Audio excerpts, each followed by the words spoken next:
Hello, everyone. My name is Ibukun Aleshinoye. I'm a tutor at Reskill Americans.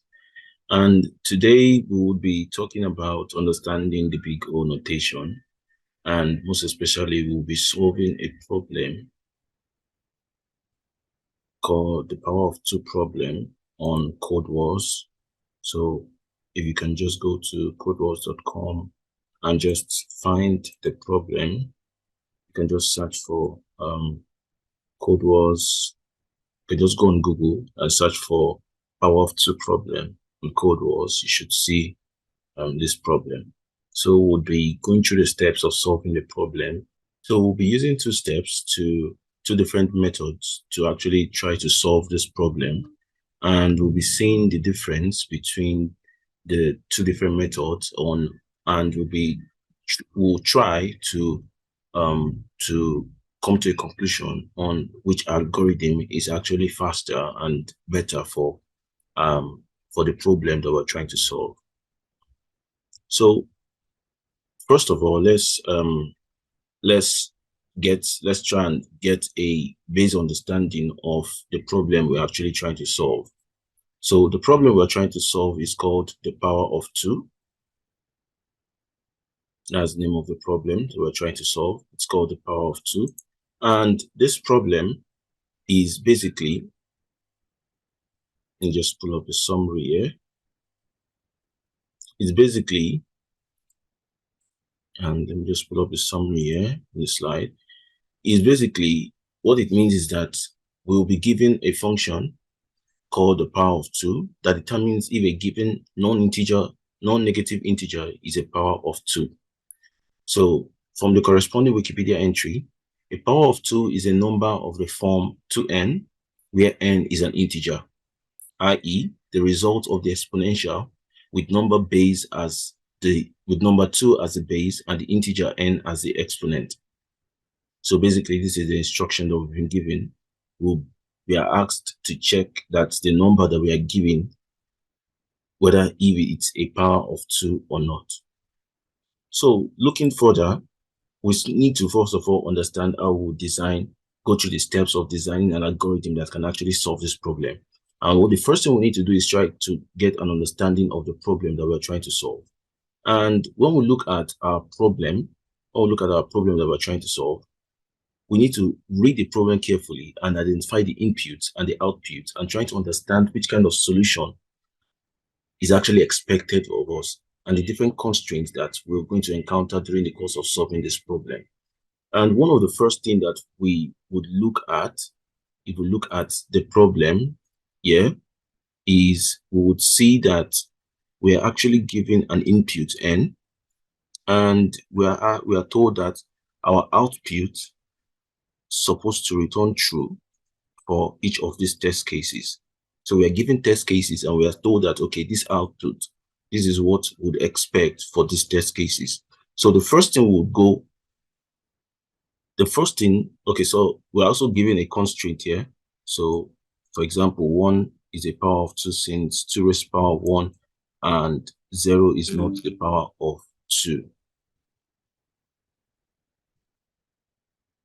Okay, so one of the constraints that we're looking at is that we should assume that the input is always valid. Okay, no, we're not going to look at that.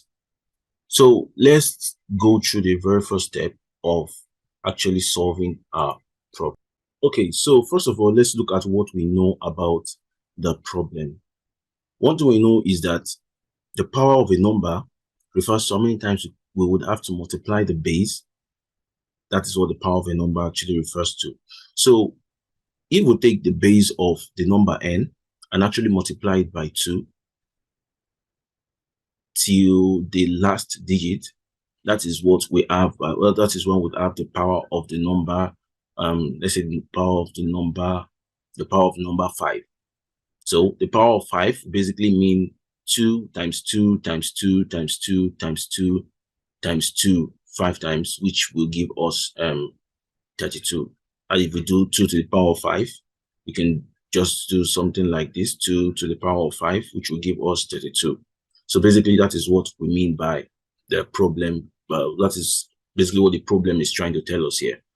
So the next thing is that we need to understand the constraint. And since we already know that, yeah, what we are looking for is the power of a number, and we are giving that simply, you are simply giving that number, and there are no further instructions on what exactly our number should do. We understand that there are no constraints to how our program should run.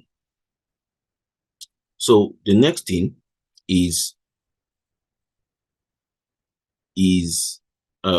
how to solve our problem. And one way to actually solve this problem could be to divide the number n by 2 until we reach the number 1. Then the final result would be the result that we're actually looking for. But we want the number to return true or false, depending on if the number is a power of 2 or not.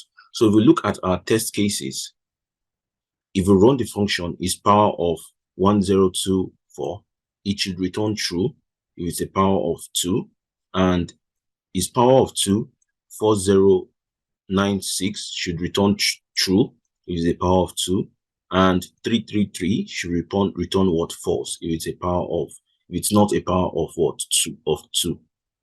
So let us go through the steps of actually solving our problem. And the very first thing we want to do,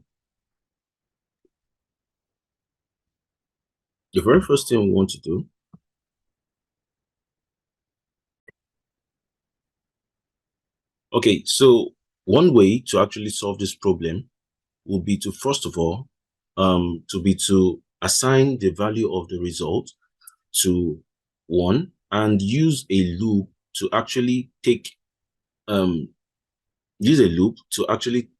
multiply the result by 2 and return the value of the result.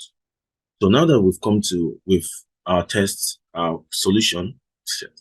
So now that our solution actually works and we've passed all tests, we can simply click attempt to submit our solution. Okay, yeah.